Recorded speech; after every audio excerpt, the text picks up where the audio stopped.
Welcome to exam sir study. This is Shivam Gupta. मैं discuss करने वाला हूं डीएलएड थर्ड सेमेस्टर का महत्वपूर्ण विषय संस्कृत शिक्षण को। इसमें संस्कृत के महत्वपूर्ण क्वेश्चन रखे गए हैं जो आपकी परीक्षा के लिए उपयोगी हैं, यानी कि संपूर्ण किताब का निचोड़ इसमें रखा गया है। इसमें सारे के सारे इंपॉर्टेंट क्वेश्चन है। इसकी जो पीडीएफ आपको है हमारे Telegram group exam sir study में आपको मिल जाएगी। इसके अलावा हमारे अन्य सोशल मीडिया हैंडल से आप जुड़ सकते हैं, जिसमें आपको बहुत सारी जानकारियां स्टडी को लेकर मिलती रहती हैं। डीएलएड से जुड़ी महत्वपूर्ण जानकारी तथा डीएल के सभी सेमेस्टर की तैयारी करने के लिए एग्जाम सर स्टडी को सब्सक्राइब करें, जिससे आपको बेल आइकन को प्रेस करके आपको सारी के सारी वीडियो की नोटिफिकेशन मिल जाए। चलेंगे अपने पहले महत्वपूर्ण क्वेश्चन की ओर, देख लेते हैं हमारा क्वेश्चन क्या है। क्वेश्चन आपका आता है पाणिनि ने वर्णों को कितने सूत्रों में प्रस्तुत किया है। अगर बात करेंगे पाणिनि की तो उन्होंने कितने वर्णों में किया था, 14 में किया था। इसको हम डिटेल में देख लेते हैं।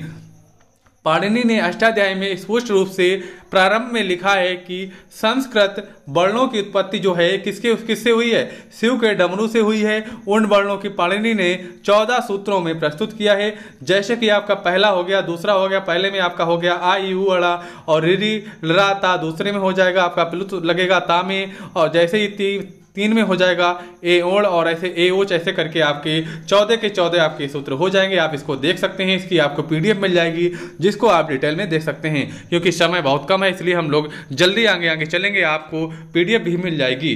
चलते हैं अगले क्वेश्चन पर। क्वेश्चन हमारा हो जाएगा वर्ण कितने प्रकार के होते हैं। आपसे पूछा जा सकता है कि वर्ण कितने प्रकार के होते हैं। जैसा कि आपको पता होगा वर्ण 2 प्रकार के होते हैं, स्वर और व्यंजन। देख लेते हैं। स्वर वर्णों का उच्चारण स्वतंत्र रूप से होता है, किंतु व्यंजन के उच्चारण में स्वरों की सहायता लेनी पड़ती है। यानी कि स्वर के उच्चारण में किसी भी व्यंजन की सहायता नहीं लेनी पड़ती है, लेकिन व्यंजन को आवश्यकता होती है किसकी, स्वरों की, लेकिन स्वर को नहीं होती है। स्वरों को उच्चारित करने में जो समय लगता है उसके आधार पर देख लेते हैं। हास का मतलब होता है बहुत कम समय लगता है, और हास से डबल समय लगता है दीर्घ में, और दीर्घ से जो ज्यादा समय लगता है उच्चारित करने में वो लगता है प्लुत में। देख लेते हैं हास स्वर को होते क्या है। आ यू रि और ला जो हमारे होते हैं क्या हास स्वर होते हैं। बात करेंगे दीर्घ स्वर की, यानी कि बड़े अक्षर होते हैं। इसमें बड़े अक्षर कौन से हो जाएंगे, आ हो जाएगा, बड़ी ई हो जाएगी, बड़ो ऊ हो जाएगा, री हो जाएगा।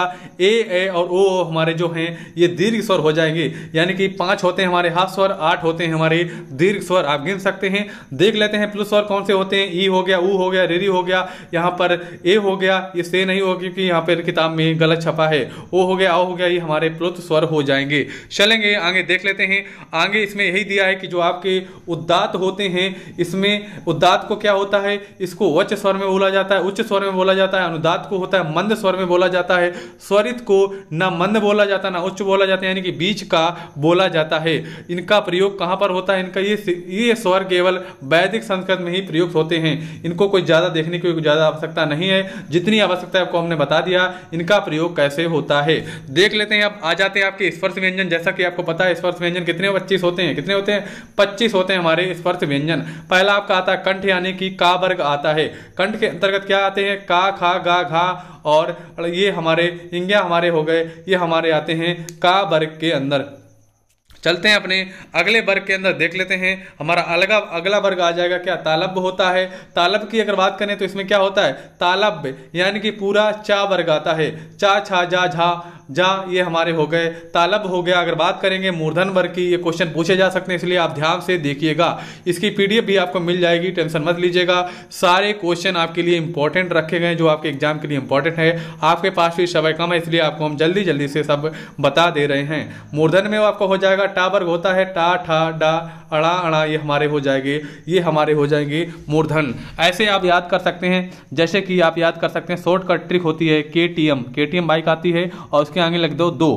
केटीएम का मतलब, के का मतलब हो जाएगा कंठ, और टी से हो जाएगा आपका तालब्य, यम से हो जाएगा मूर्धन्य, और दा से हो जाएगा क्या, दंत हो जाएगा, और ओ से ओष्ठ हो जाएगा, जिससे आपको इसका क्रम याद रहेगा। यानी केटीएम 2 से आपको इसका पूरा क्रम याद रहेगा, जिससे आप इसको नहीं भूलेंगे। ऐसे ही हम देख लेते हैं दंत के क्या होता है। दंत का होता है तावर्ग, पूरा आ जाएगा, पूरा का पूरा तावर्ग। ओष्ठ में आपका पूरा ओष्ठ वाला वर्ग आ जाता है। इसको हम पहले डिटेल में पढ़ा चुके हैं, लेकिन आपका एग्जाम आ गया, इसमें हमने इंपॉर्टेंट क्वेश्चन को रखा है, जिसको हम आपको बारी बारी से बता रहे हैं। और देख लेते हैं अंत के 4 स्पर्श व्यंजन जिसे बोलते हैं, या फिर इसे अर्ध स्वर बोलते हैं। क्या होते हैं? या, रा, ला, वा होते हैं, ये हमारे स्पर्श व्यंजन भी होते हैं, अर्ध स्वर भी होते हैं। 4 उस्माण यानी कि उस व्यंजन इनको बोलते हैं। शा, शा, शाह यानी कि एक इसमें षटकोण वाला सा है। आप देख सकते हैं इसमें 2 सेम दिए, किताब में बहुत गलत छपा है, इसलिए हम आपको सही पढ़ाएंगे। तो यहाँ पर हो जाएगा आपका षटकोण वाला सा, और ये सा, शाह आदि के 4 हो जाएंगे। एक आपका अनुसार अंग होता है, अनुनासिक होता है। एक विसर्ग आपका अंघा यानी कि विसर्ग होता है।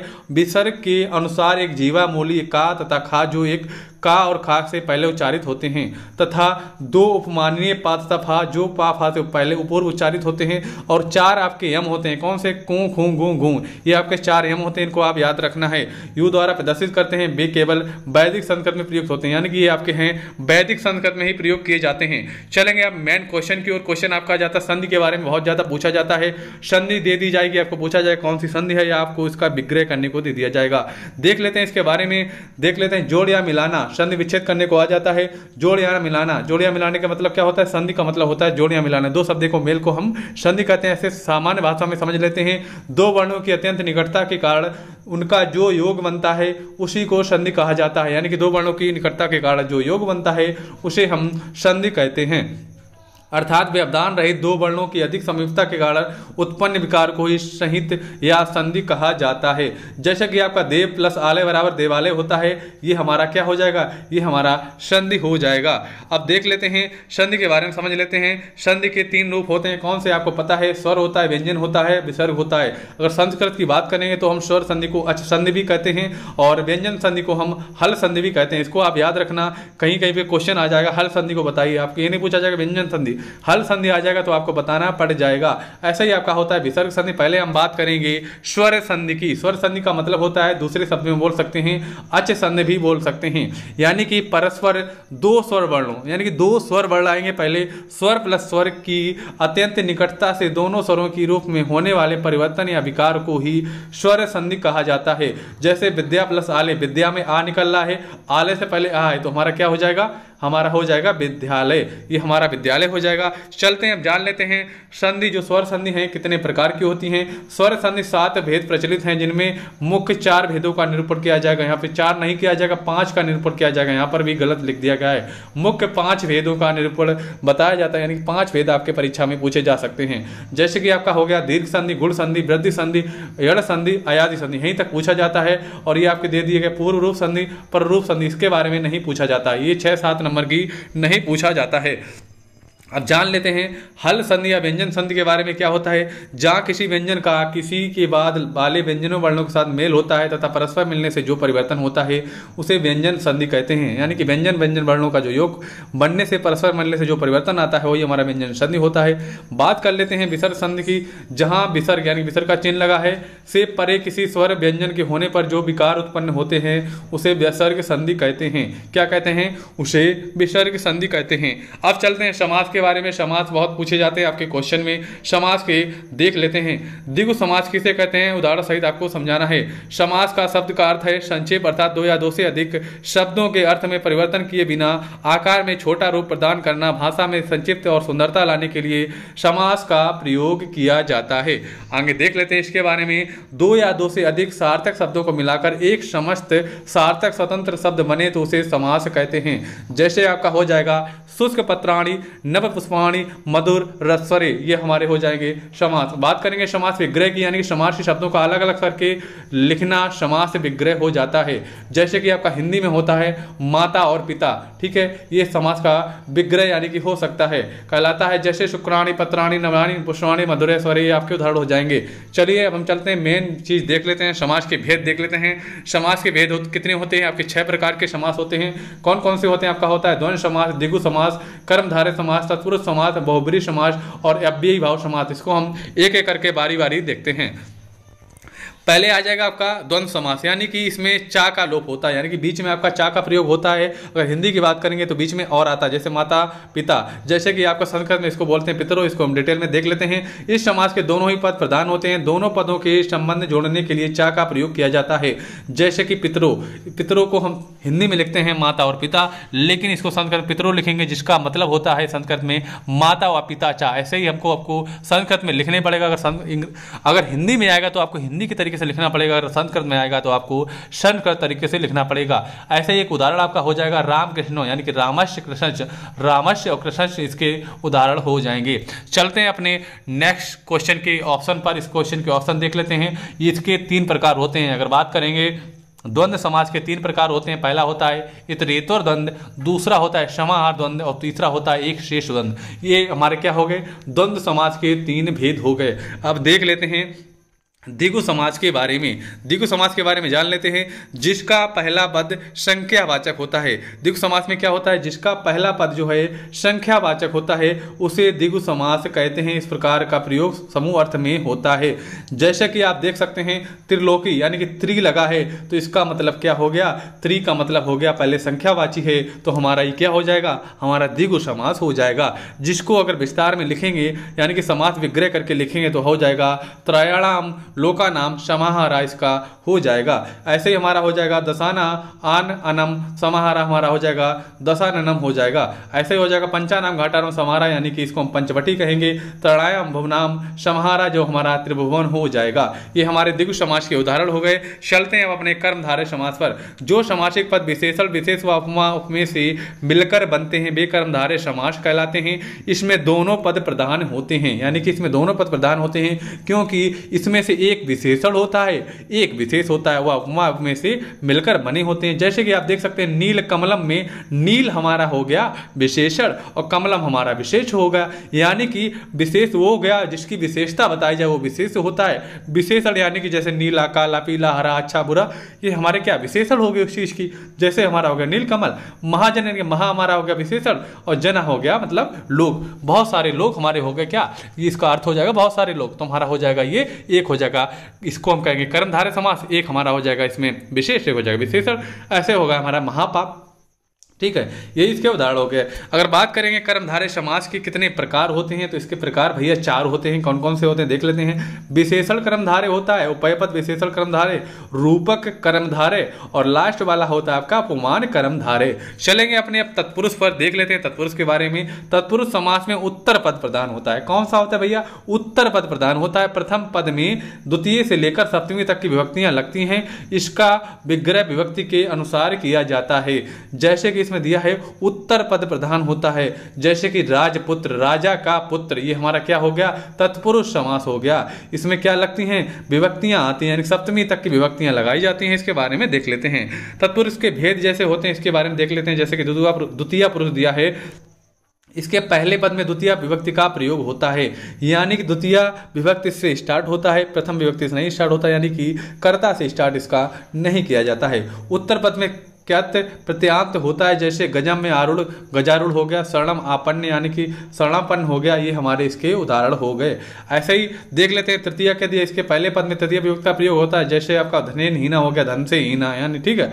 मासेनपुर मासपुर हो गया, आचार कुशला हो गया। ऐसे इसके उदाहरण हो गए। अब देखेंगे भैया बहुब्रीहि समास को। इसमें क्या होता है, इसमें दोनों पद प्रधान होते हैं तथा दोनों पद किसी तीसरे पद की विशेषता बताते हैं, यानी कि इसमें जो मेन शब्द आता है वो तीसरा आ जाता है। जैसे आ जाता है दशाननम, यानी कि 10 शीश हैं जिसके, लेकिन इसका अर्थ दूसरा आ जाता है। किसके हैं भैया, रावण के हैं। यानी कि दोनों पद प्रधान ना होकर जो उसमें पद जो तीसरा दिया नहीं है उसका जो अर्थ निकलेगा वो प्रधान होता है, उसको हम बहुब्रीहि समास कहते हैं। इसके भी भेद भैया 2 होते हैं, जैसे कि आपका हो गया समानाधिकरण और व्यधिकरण, इसके 2 रूप हो गए। अब चलेंगे अव्ययी भाव समास के ऊपर देख लेते हैं। अव्ययी भाव समास क्या होता है, इसमें पहला पद आपका अव्यय होता है या उपसर्ग होता है। इसके आगे देख लेते हैं, और यही प्रधान होता है, यानी कि पहला पद जो दिया होता है वही प्रधान होता है। वो पद होता क्या है, अव्यय हो या उपसर्ग हो। दूसरा पद संज्ञा शब्द होता है, इसका विग्रह उस अव्यय या उपसर्ग के अर्थ के अनुसार किया जाता है। समस्त पद नपुंसकलिंग एकवचन में होता है, इसके रूप नहीं चलते, विभिन्न अर्थों के लिए प्रयोग किया जाता है। इसके उदाहरण आपको दिख रहे हैं, इसके उदाहरण दिए गए हैं। अब चलेंगे अपने अगले क्वेश्चन की ओर देख लेते हैं। हमारा अगला क्वेश्चन क्या है, अगला क्वेश्चन भैया है द्वि शब्द का पुल्लिंग तथा स्त्रीलिंग में द्वितीय तथा चतुर्थी विभक्ति में रूप लिखिए। द्वि का अगर लिखेंगे तो क्या हो जाएगा, एक वचन में इसका द्वितीय विभक्ति हो जाएगा द्वितीयम हो जाएगा, द्वितीय हो जाएगा द्विवचन, और तृतीय में हो जाएगा द्वितीयान, और ऐसे ही इसका हो जाएगा द्वितीयस में बोलो या द्वितीया बोलो या द्वितीय भ्याम हो जाएगा इसका चतुर्थी में, और इसका हो जाएगा द्वितीय भ्या, क्या हो जाएगा द्वितीय भ्या हो जाएगा। इसका स्त्रीलिंग में देख लेते हैं। स्त्रीलिंग में भैया देखेंगे तो हो जाएगा द्वितीयाम, द्वितीय और द्वितीया, द्वितीय में, द्वितीया में, द्वितीयाए, द्वितीयाभ्याम और द्वितीयभ्या। ठीक है, इसके हो जाएंगे स्त्रीलिंग में। अब हम देखते हैं राम शब्द के रूप में सभी व्यक्तियों को वचन में लिखिए। अगर राम के आपने याद कर लिए तो आप चाहे राम के हों चाहे बालक के हों, जितने भी पुरुष लिंग के दिए जाएंगे इसके तो आप सभी याद कर सकते हैं। सिर्फ आप राम के देख लीजिए, उसी के अनुसार ये बदल जाएंगे। जैसे कि इसका दिया है रामा, रामो, रामा। ठीक है, क्या है? राम, रामो, रामा, विसर्गें लगेंगी इसमें, ध्यान रखना। रामम, रामो, रामान, ये हमारी हो जाएंगी द्वितीय विभक्ति में। चलेंगे अब आगे देख लेते हैं इसके और क्या दिए हैं। तीसरा हो जाएगा आपका रामीण, रामाभ्याम, रामे, रामाय, रामाभ्याम, रामेभ्या। ठीक, इसका हो जाएगा रामात, रामाभ्याम और हो जाएगा रामेभ्या। रामस्य, रामयो, रामाणाम और हो जाएगा रामे, रामयो, रामेशु, हो जाएगा हे राम, हे रामो, हे रामा, ये इसके हो जाएंगे रूप। चलेंगे अपने अगले क्वेश्चन पर। क्वेश्चन आ जाता है कि हरि शब्द के सभी रूप आपको बताने पड़ जाएं तो कैसे बताएंगे? तो हो जाएगा हरि, हरि, हरया, हरिम, हरि, हरीन, हरिणा, हरिभ्याम, हरिवि, हरे, हरिभ्या, हरिभ्याम, हरिभ्या, हरे, हरिभ्याम, हरिभ्या। आप देखेंगे तो इसमें देखो ऐसे याद कर लो कि इसमें 2 हरि हरि दिए हैं, 3 हरिभ्याम दिए हैं और 2 हर्यो दिए हैं। इससे आप आराम से याद कर लेंगे। मतलब आप ऐसे याद करिए इस तरीके से, ये पहले याद कर लो, फिर ये याद कर लो, फिर याद कर लो, ऐसे आपको जल्दी याद हो जाएंगे।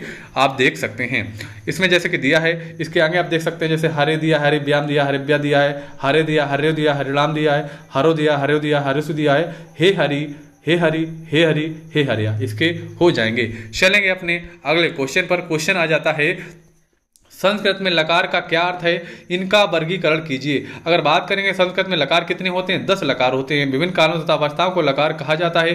काल तथा अवस्था भेद से संस्कृत में 10 लकार माने जाते हैं, परंतु पाठ्यक्रम में केवल निम्नलिखित 5 प्रमुख लकारों को ही दिखाया गया है, यानी कि 5 की आवश्यकता पड़ती है, 5 ही निर्धारित किए गए हैं और आपके 5 ही परीक्षा में पूछे जाते हैं। जैसे कि अगर बात करें लट लकार आपका वर्तमान काल होता है, लट लकार होता है भूतकाल और लट लकार होता है भविष्यत काल, लोट होता है आज्ञावर्तक और बिदलिंग होता है आपका विधि अर्थक होता है। देख लेते हैं आगे क्वेश्चन है इस्ता अम्लकार को थोड़ा आगे देखेंगे, डिटेल में आपको अच्छे से समझाएंगे। इस्ता धातु को आप बिदलिंग मध्यम पुरुष में तीनों वचनों के रूप में बताइए। बात करेंगे अगर इस्ता की तो क्या हो जाएगा? मध्यम में हो जाएगा तिष्ठे, तिष्ठितम और तिष्ठेत, ये हो जाएगा। बात करेंगे अगर पट धातु की जैसे लकार आपको बताया तो इसका हम एक अभी बता दे रहे हैं, आगे और भी आपको बताएंगे। देख सकते हैं अगर पट का लट लकार यानी कि वर्तमान काल अगर पूछा जाए तो कैसे कर सकते हैं? एक तरफ आप लिखेंगे पुरुष और एक तरफ लिख देंगे एक वचन, द्विवचन, बहुवचन। उसके बाद आपको नीचे लिखना है प्रथम पुरुष, मध्यम पुरुष और उत्तम पुरुष। पहले देखेंगे प्रथम पुरुष के तो क्या हो जाएंगे? पठति, पठता, पठंती, पठति, पठता, पठत, पठामि, पठाओ, पठाम। बहुत इजी है, इसको आप आराम से याद कर सकते हैं। ये रूप से बहुत ज्यादा इजी होते हैं। चलते हैं अपने अगले क्वेश्चन पर। क्वेश्चन है संस्कृत शिक्षण की विधियां लिखिए, यानी कि संस्कृत शिक्षण की विधियां कौन कौन सी हो सकती हैं। पहली आपकी हो जाएगी निगमनात्मक तथा आगमनात्मक विधि। इसमें क्या होता है कि निगमनात्मक विधि का कोई सामान्य सिद्धांत बताकर उसकी जांच या पुष्टि के लिए अनेक उदाहरण दिए जाते हैं। निगमनात्मक में होता है कि आपका कोई सिद्धांत दे दिया जाएगा लेकिन उसकी जांच या पुष्टि के लिए आपको बहुत सारे उदाहरण भी दे दिए जाते हैं। लेकिन आगमनात्मक में पहले क्या होता है? उदाहरण दे दिए जाते हैं और उसका सामान्य जो नियम है वो बच्चों से ही निकलाया जाता है, यानी कि आपसे ही निकलाया जाता है। इसके बारे में देख लेते हैं। संश्लेषात्मक तथा विश्लेषणात्मक विधि आपको बतानी है। अगर इसकी बात करेंगे तो पाठ्य वस्तु में उपस्थित करने का ढंग यदि ऐसा है तो पहले अंशों का देकर तब पूर्ण वस्तु का ज्ञान कराया जाता है। यानी संश्लेषात्मक में ये होता है कि पहले अंशों में बताया जाता है, उसके बाद पूर्ण रूप से बताया जाता है। यदि पहले वाक्य सिखाकर तब शब्द और अंत में वर्ण सिखाए जाते हैं तो विश्लेषणात्मक विधि होती है। यानी कि विशेषण की अगर बात करेंगे तो इसमें क्या होता है कि पहले वाक्य पूरा बता दिया जाता है, फिर वाक्य को छोटे छोटे अंशों में बताया जाता है। लेकिन संश्लेषणात्मक में क्या होता है? छोटे रूप में बताया जाता है, फिर बड़े रूप में बताया जाता है। इसका उल्टा हो जाएगा।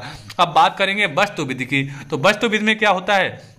बच्चों को पढ़ाने के लिए वस्तुओं का प्रदर्शन करके उनके विषय में ज्ञान प्रदान किया जाता है, जहां मूर्त में अमूर्त की ओर शिक्षण सूत्र का प्रयोग किया जाता है। चलते हैं हम दृष्टांत विधि में। दृष्टांत विधि भी पूछी जाती है भैया बहुत अच्छे से। इसमें चित्र, चित्रपट आदि के सहारे वस्तु का स्पष्टीकरण किया जाता है। साथ ही उपमा, उदाहरण आदि के लिए विषय का स्पष्टीकरण हो सकता है। अब बात करेंगे प्रश्नोत्तर विधि की। प्रश्न यद्यपि एक युक्ति है, फिर भी इस विधि का प्रयोग सर्वाधिक किया जाता है, इसे प्रश्नोत्तर विधि कहते हैं। अब जान लेते हैं, कुछ आपको शब्द दे दिए जाएंगे, उनका हिंदी बतानी पड़ेगी आपको। जैसे कि संस्कृत बतानी पड़ेगी, हिंदी शब्द दे दिए जाएंगे तो आपको संस्कृत बतानी पड़ेगी।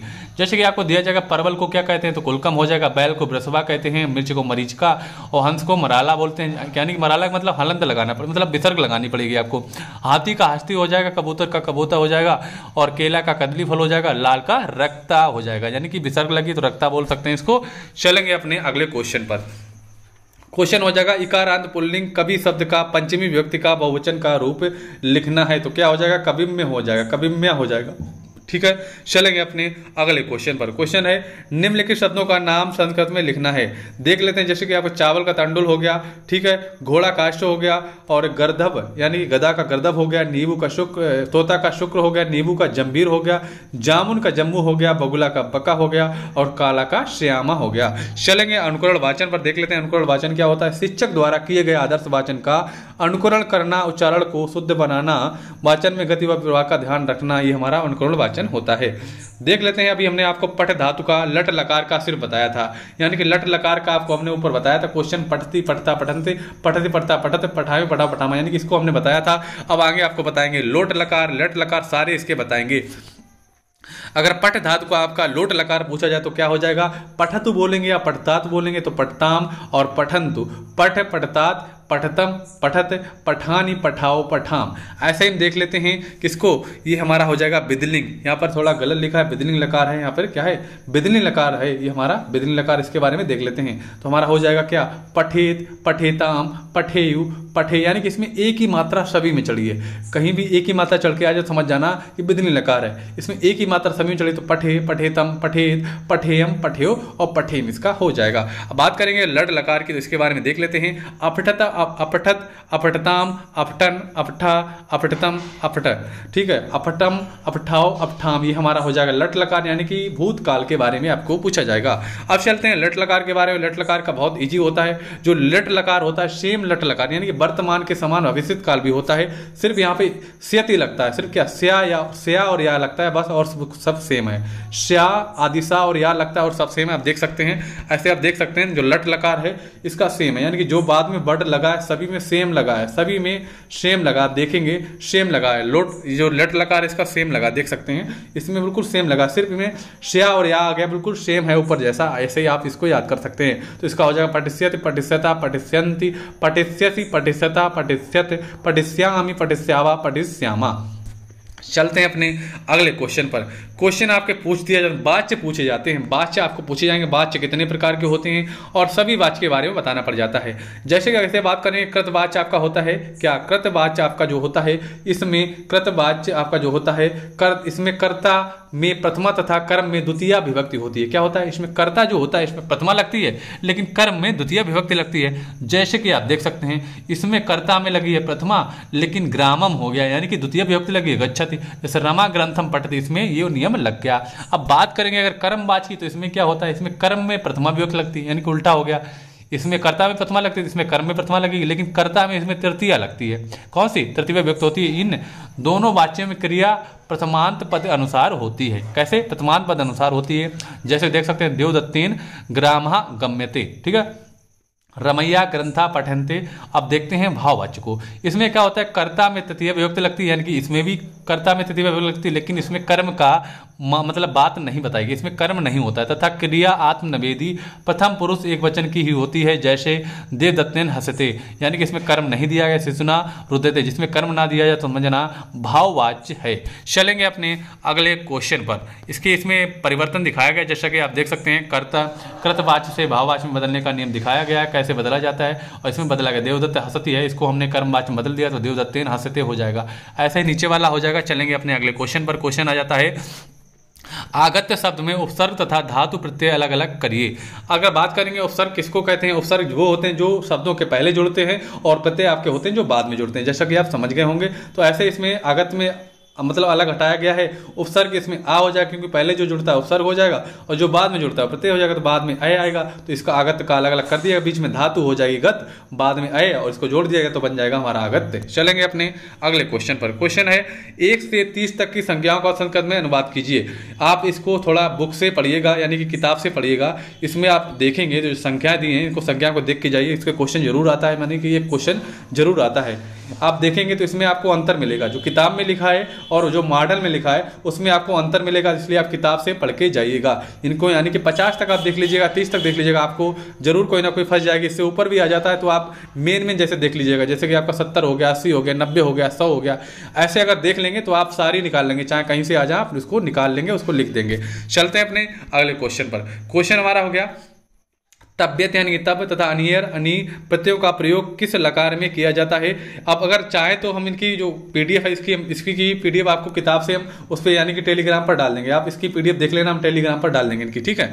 चलते हैं अपने अगले क्वेश्चन पर। क्वेश्चन हमारा है तब्य तथा अनियर प्रत्ययों का प्रयोग किस लकार में किया जाता है। दोनों प्रत्ययों का 100 उदाहरण समझाइए। तब्यत अनियर प्रत्ययों का प्रयोग विदलिंग में किया जाता है। किसमें? विदलिंग में किया जाता है। तो क्या हो जाएगा? धातु हो जाएगी तब्यत प्रत्यय तब लगेगा, अनीचर प्रत्यय हो जाएगा अनीच, और पठ का हो जाएगा पठतव्य और पठनीय हो जाएगा, ठीक है। चलेंगे अपने अगले क्वेश्चन में। उपसर्ग देख लेते हैं। उपसर्ग आपको बताएं जो पहले लगता है उपसर्ग, जो बाद में लगता है प्रत्यय हो जाएगा।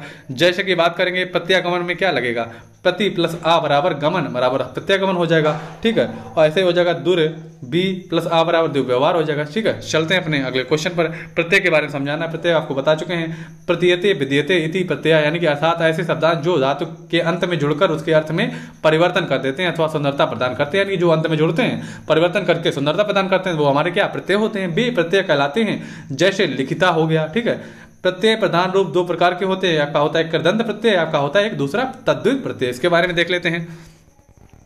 ऐसे प्रत्यय जो धातु के अंत में जुड़कर संज्ञा विशेषण अव्यय शब्द बनाते हैं और जिस धातु के अंत में कृत प्रत्यय लगा हो उसे कृदंत प्रत्यय कहते हैं। यानी कि ऐसे प्रत्यय जो धातु के अंत में जुड़कर संज्ञा विशेषण अव्यय शब्द बनाते हैं, धातु के जुड़कर शब्द बनाते हैं, और क्या होता है जिस धातु के अंत में कृत प्रत्यय लगा हो उसे कृदंत प्रत्यय कहते हैं। जैसे हो जाएगा कृत क्रा प्लस त्रच यानी कि कृत हो जाएगा। ऐसे बात करते हैं तद्धित प्रत्यय की। तद्धित प्रत्यय संज्ञा सर्वनाम क्रिया और विशेषण शब्दों के साथ लगाए जाते हैं, प्रत्यय शब्द के साथ जोड़े जाते हैं। जैसे कि आपका सुंदरता में हो जाएगा क्या, ये वाष्ट में जुड़ जाएगा, ये हमारा हो जाएगा ता जुड़ेगा, यानी कि ता जुड़ेगा, तल जो लिखा है इसमें ता जुड़ेगा, जो हमारा तद्धित प्रत्यय हो जाएगा। चलते हैं पाठ्यक्रम के अनुसार कुछ प्रत्ययों का विवरण प्रस्तुत कीजिए, इसके बारे में देख लेते हैं। प्रत्याहार किसे कहते हैं, इसका क्वेश्चन आ गया। प्रत्याहार जैसा कि आपका पहले आया था उसका क्वेश्चन जैसे कि आपको बताया था पाणिनि के अनुसार 14 होते हैं, वही वाला क्वेश्चन सेम है। किसी एक प्रत्याहार को 100 उदाहरण सही समझाइए। महासर सूत्रों में जो 14 प्रत्याहार सूत्र हैं उनको संक्षेप में करने के लिए प्रत्याहार का प्रयोग किया जाता है। 14 महासर सूत्रों से कितने प्रत्याहार निकलते हैं? 42 प्रत्याहार निर्गत हुए हैं। प्रत्याहार में आने वाले वर्ण जो आपके हैं आ ई ओ रि और रा होते हैं। किन्हीं 10 नैतिक वाक्यों का अर्थ सहित वर्णन करें। आपको क्वेश्चन ऐसे ही पूछे जाएंगे, उसका आपको हिंदी लिखनी पड़ेगी, नैतिक वाक्यों की हिंदी आपको बतानी पड़ेगी। जैसे कि आपका हो जाएगा महियासा प्रकृत्या मित भाषणम, तो इसका क्या हो जाएगा? मित भाषण का क्या हो जाएगा? सज्जन लोग स्वभाव से ही मधुरभाषी होते हैं। दूसरा हो जाएगा ज्ञानम भारम क्रियाम बिना, तो हो जाएगा उपयोग में ना आने वाला ज्ञान भार के समान होता है। हमारा थर्ड हो जाएगा कर्तव्यम ही संताम बचा, तो इसका अर्थ हो जाएगा सज्जन पुरुष की बात को मानना चाहिए, यानी कर्तव्यम ही संता बचा, सज्जन पुरुषों की बात को मानना चाहिए। विभूषणम मौन पंडिता नाम का अर्थ हो जाएगा मूर्खों का सबसे बड़ा गहना क्या होता है? चुप रहना ही होता है। अगर कोई बात आपको नहीं आ रही है, कोई मूर्ख है, कुछ अगर चुप रहेगा तो उसका जो स्वभाव है नहीं खुलकर आएगा, अगर वो बोलेगा तो सब लोग समझ जाएंगे। समय एवं करोति का बलाबलम, समय एवं करोति बलाबलम का मतलब हो जाएगा समय ही मनुष्य को सबल और निर्बल बनाता है। चलेंगे अपने अगले क्वेश्चन पर, यानी कि इसका छठा क्वेश्चन है सत्यम ब्रुयात प्रियम ब्रुयात न ब्रुयात सत्य माँ प्रियम, तो क्या हो जाएगा इसका मतलब? सत्य बोलना चाहिए, प्रिय बोलना चाहिए, सत्य बोलना चाहिए, प्रिय बोलना चाहिए। ठीक है, फिर दिया है अप्रिय, अप्रिय सत्य को नहीं बोलना चाहिए, यानी कि अप्रिय सत्य को नहीं बोलना चाहिए। हितम मनोहारी चा दुर्लभम बचा, तो क्या हो जाएगा, हितकारी और प्रिय लगने वाली बात एक साथ संभव नहीं होती। चलते हैं अपने 8 नंबर पर, देख लेते हैं। यत्र नारिस्तु पूजन्ते रमन्ते तद देवता, तो जहां नारियां पूजी जाती हैं वहां देवता निवास करते हैं। अविवेका परमपदा पदम, क्या हो जाएगा, अविवेका परमा पदम पदम, तो हो जाएगा अज्ञान समस्त आपत्तियों का आधार है। चलते हैं आगे, देख लेते हैं। विद्या धर्मेण शोभते, विद्या धर्म से ही शोभा देती है। चलेंगे अपने अगले क्वेश्चन पर। क्वेश्चन आपका बहुत इंपॉर्टेंट है, इसको ध्यान से देखिएगा, ये क्वेश्चन आपके आ जाते हैं परीक्षा में। बात करेंगे अगर सुलेख की, तो क्या होता है, लिखित अभिव्यक्ति में लिखना एक कला है, अतः लिखने का उचित अभ्यास होना चाहिए। बालक ठीक गति से लिखे, यानी कि किताब को किताब से देखकर आप उसको साफ साफ लिख रहे हैं तो उसको हम साफ भाषा में कह सकते हैं, सुलेख कहते हैं। चलेंगे अपने नेक्स्ट पर, नेक्स्ट हो जाएगा अनुलेख। अनुलेख का अर्थ है जैसे लिखा गया है ठीक वैसा ही लिखना चाहिए, यानी कि लिखना है, इसे सुलेख भी कहा जाता है। यानी कि जैसा लिखा है वैसा ही आपको लिखा जाता है, सुलेख से मिलता जुलता है। इसके लिए अभ्यास पुस्तिकाएं आती हैं जिसमें प्रत्येक पृष्ठ के ऊपर एक पंक्ति में मोटे रूप में सुंदर ढंग से शब्द का वाक्य लिखा होता है तथा इस वाक्यांश के नीचे रिक्त पंक्तियां होती हैं। इन पंक्तियों पर ऊपर वर्णित पंक्ति को देखकर अक्षर व शब्द लिखना है। यह क्रिया बालक स्वयं करता है तथा स्वतः ही देखकर उसे अनुरूप में बनाने की कोशिश करता है। चलेंगे इसके श्रुतलेख पर। श्रुतलेख किसे कहते हैं, श्रुत का अर्थ है सुनना, अर्थात सुनकर उसी बात को लिखना।